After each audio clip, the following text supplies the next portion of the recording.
සුබ උදෑසනක් යාළුවනේ. කොහොමද ඔයාලට? අදත් ඔන්න පොඩි වැසකුත් එක්ක දවස පටන් ගත්තා. මමත් මේ කාර්යබහුල ජීවිතය තුළ උදේම මගේ වැඩ ටිකත් පටන් ගන්න සූදානම් වුණා. මං අද පොඩි වැඩ කොටසකට එළියට යන්න සිද්ධ වුණා. ඒ යන අතරේ අපේ ගෙවල් ළඟ තියෙන ගඟක් දැක්කා මම. ඒකේ ලස්සන දර්ශනයකුත් දැක්ක. මං ඒ ටිකත් ඔයාලට ඔන්න බලන්න දැම්මා. ඒ අතර මං මේ ගමන ඉවර කරලා ඇවිල්ලා උදේට පුංචි බීමක් හදන්න ලෑස්ති කරගත්තා. දෙවුල් කිරි බීලා තේරෙනවද ඔයගොල්ලෝ? දන්නවද දෙවුල් කිරි හදන විදිහ? දෙවුල් ගෙඩිය සූරලා අරගෙන ඒක බ්ලෙන්ඩ් කරන්නත් පුළුවන්. එහෙම නැත්නම් අපිට මේකට යොදා ගන්න පුළුවන් පොල් කිරි. එහෙම නැත්නම් වතුර වුණත් කමක් නැහැ. ඒක දාලා අතින් හොඳට පොඩි කරලා ඇට ඉවත් කරගෙන ඇට පෙරලා අයින් කරන්නත් පුළුවන්. එහෙම නැත්නම් බ්ලෙන්ඩ් කරන්නත් පුළුවන්. මම නම් ඇල් වතුර තමයි දැම්මේ. මොකද මේ වැස්සත් එක්ක පොල් කිරි දැම්මුත් සීතල වැඩි වෙයි කියලා හිතුණා මට. ඉතින් අයිස්ක්‍රීම් ටිකක් එහෙම දාලා වැස්ස කියලා බැලුවේ නේ. අයිස්ක්‍රීම් ටිකක් එහෙම දාලා ඒක ඉතින් බොන්න තමයි මේ සූදානම් වුණේ. හරිම රසයි. ඇත්තටම මම හරිම ආස බීමක් තමයි මේ දෙවුල් කිරි කියන්නේ. දෙවුල් ගහක් තියෙනවා අපේ ගෙදර මිදුලෙම. මෙහෙ නෙවෙයි කුරුණෑගල.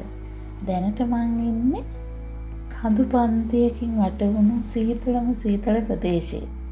මේ පහුගිය දවස්වල වැස්සත් එක්ක අපි බොහොම බයෙන් හිටියේ. අපිටත් මොනවා හරි මේ නායයන් වගේ මොනවා හරි කරදරයක් වෙයි කියලා. හැබැයි එහෙම දෙයක් උනේ නෑ. වාසනාව කියලා හිතනවා මට.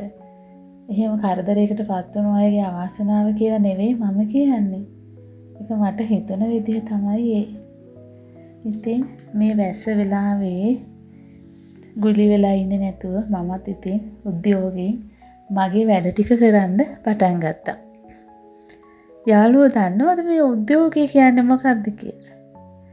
මට හිතන විදිහට නම් උද්‍යෝගය කියන්නේ තමන්ට පැවරිලා තියෙන කටයුතු. එහෙම නැත්නම් අපි ඉතින් ගෘහණිය විදිහට පවර ගන්න කටයුතු තියෙනවනේ. මෙන්න මේ කටයුතු ක්‍රියාත්මක කරන්න පොළඹවන සුළු උනන්දු කරන සුළු චිත්ත ස්වභාවය සිතුවිලි වලට තමයි මම හිතන්නේ උද්‍යෝගය කියලා කියන්නේ. ඉතින් ඔන්න ඒ අතරේ මම උදේට කෑම ටික හදන්නත් මේ අතර ලෑස්ති වෙනවා. ටිකක් ලිපේ තියලා මං හිතුවා කතුරු මුණුංග කොළ වගේක් තිබුණා. මේ ටික පොඩි මැල්ලුමක් උයලා පොහොල්ල මාළු මහරි ආසයි. ඒවා පොඩක් හොදි ගතියට වගේ තෙරට දාලා හදලා පරිප්පු කිරට එවුවා. ඉතින් මට හිතුණා උදේ කෑමට මේක ප්‍රමාණවත් වෙයි කියලා. මං ඉතින් මේ දැන් උද්‍යෝගය ගැනනේ යාළුවන්ට කිය හිටියේ. ඉතින් මේ අපි හැමෝම උද්‍යෝගයෙන් පොළඹවන සුළු පුද්ගලයෝ. විශේෂයෙන් මේ අපි වගේ අය. මොකද එක කටයුත්තක් ඉවර වෙනකොට තව කටයුත්තක් ආරම්භ කරගන්න ගතිය කාන්තා අපිට තියෙනවනේ නේද? ඉතින් මේ උද්‍යෝගය කියන දේ මේක මට ඔබට පමණක් හිමි වෙච්ච දෙයක් නෙමෙයි. දැන් මන් තුල උද්‍යෝගය තියෙනවා නම් ඒක මට විතරක් නෙවෙයි. මගේ පවුලේ අනිත් අය එක්ක ඒ කියන්නේ මම සම්බන්ධතා තියෙන අනිත් අය කෙරෙහිත් ඒක බලපානවා. මොකද මම උද්‍යෝගයෙන් මගේ කාර්ය කරනකොට එහෙම නැත්නම් ඔයාගේ කාර්යයන් ටික කරනකොට ගෙදර අයට අනිත් අයට පැත්ත කරලා ඉන්න අවස්ථාවක් එහෙම හිතෙන්නේ නැහැනේ. නැත්නම් අපි කියනවානේ යන්නේ මට පොඩ්ඩක් උදව් වෙන්නකෝ මේකට කියලා අපි කියන අවස්ථාවක් තියෙනවනේ. ඉතින් ඒ හින්දා තමයි මේ උද්‍යෝගය කියලා කියන්නේ තමන්ගේ සම්බන්ධතා පවත්තන හැමෝටම පැතිරෙන සුළු දෙයක්. බෝ වෙනවා. ඒ වගේ සිතුවිල්ල. මන්න මේක මෙන්න මේ අදහස ගත්තේ දයාරෝණ අතුකෝරළ මහතාගේ දියුණුවේ රන්දොරටු කියන පොතේම මේ උද්‍යෝගය කියන එක අපි හැමෝටම පොදුයි නේද කියලා. ඉතින් ඒ පොතේ මෙහෙමත් තිබුණා. අපි කටයුත්තක් සඳහා උද්‍යෝගයෙන් යෙදෙනකොට ඒක කොච්චර දුෂ්කර වුණත් ඒකාකාරී වුණත් අපි ඒක කිසි බාධාවක් කරගන්නේ නැතුව ඒ ඒකාකාරීත්වය නැත්නම් ඒ දුෂ්කර බව ලොකු තැකීමක් කරන්නේ නැතුව ඒ එන අභියෝග සියල්ලටම පියව යෙදෙන්නටත් අපි වැඩිපුරම උත්සාහ කරනවා. හැබැයි ඒකට අපිට තියෙන්න ඕනේ අර අපි හැදෙට කතා කරේ උද්‍යෝගය කියන සිතුවිල්ල. ඉතින් මම හිතනවා මගේ මේ channel එකටත් මට ඉතින් සමහර වෙලාවට මට හිතෙනවා මගේ මේ channel එකේ අනිත් channel එක සාපේක්ෂව ගත්තාම එම ලොකු සිද්ධාන්තසල ස්වභාවයකින් මට සමහර දේවල් ඉදිරිපත් කරන්නට බෑ. ඒ හැකියාව මට තුල නැද්දෝ කියලා හිතෙනවා. ඒ වුණාට මට තියෙනවා උද්‍යෝගය කියලා. ආරම්භයේ කෙසේ වුණත් ආරම්භයේ බොහොම අමාරුවෙන් අසීරුව ගොඩනගාගෙන යනකොට ඒකේ අවසානයේ හරි සතුටුදායකයි කියන දේ මම අහලා තියෙනවා. ඉතින් මම හිතනවා කවදා හරි දවසක මගේ මේ සිහිනේ ජය ගන්න පුළුවන් වෙයි කියලා. මගේ channel එකත් ජනප්‍රිය වෙයි කියලා මම ඉතින් හිතනවා.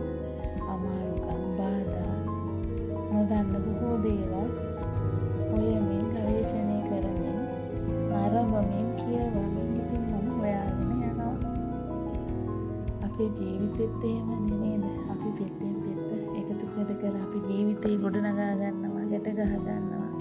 ඒකත් මේ අභියෝගාත්මක අවස්ථාවක්. ඒ උද්‍යෝගය තමයි අපිට මේ ජීවිතය ඉදිරියට තල්ලු කරගෙන යන්න අවස්ථාව දෙන්නේ කියලා මට හිතෙනවා.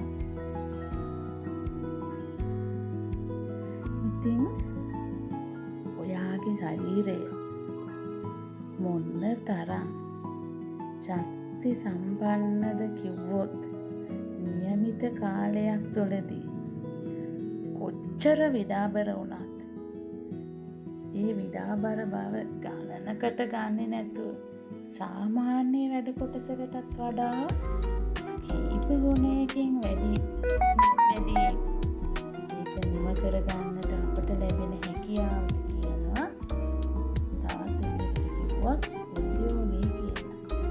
කාන්තාවට නම් මේක ගොඩාක් තියෙනවා නේද? උද්‍යෝගයේ දරුවෝ කෙරෙහි උද්‍යෝගයෙන් කටයුතු කරනවා.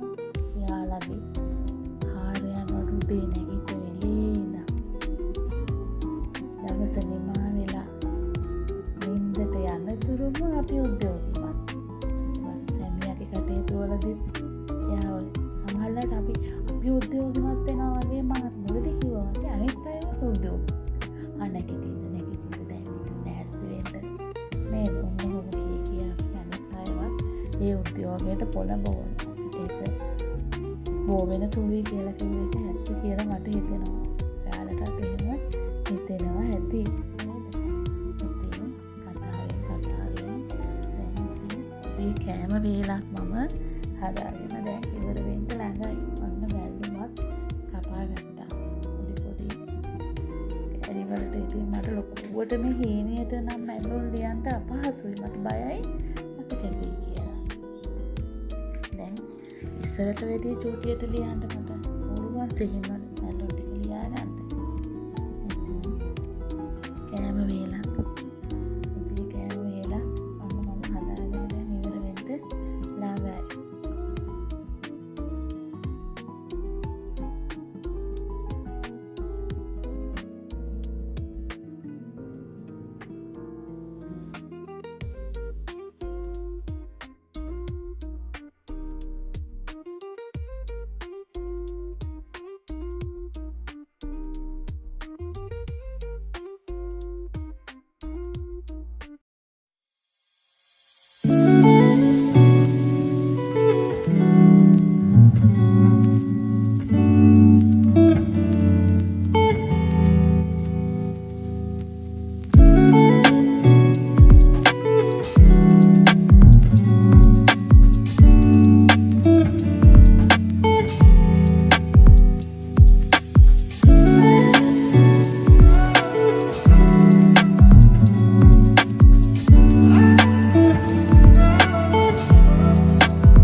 සමහර වෙලාවට අපි කෑම ටික හදද්දී අපිට හිතෙනවා දැන් නම් චුට්ටි පොඩි දෙයක් සම්බෝලයක් හදලා මොනවා හරි පොඩි දෙයක් හදලා ගන්නවා කියලා.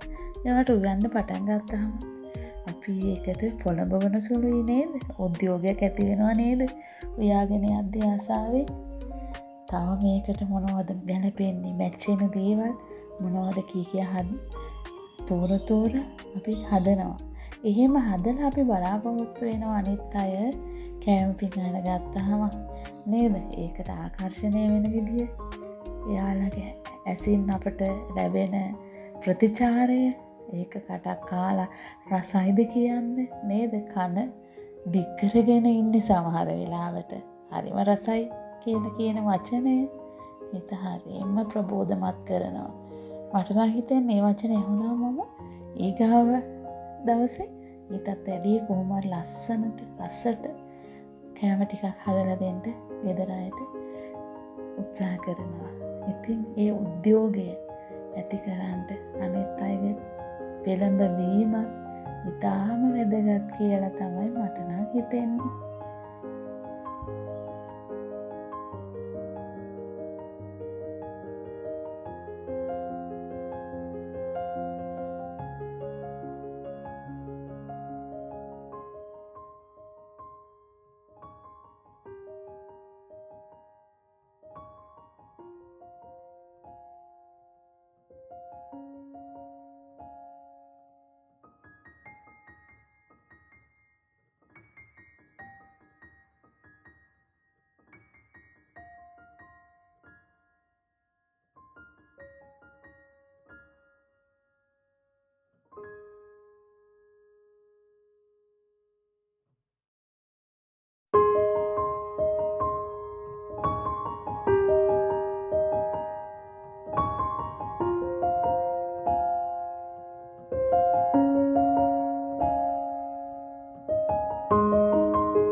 ඔන්න දැන් ඉතින් කෑම වේලා රෙඩි.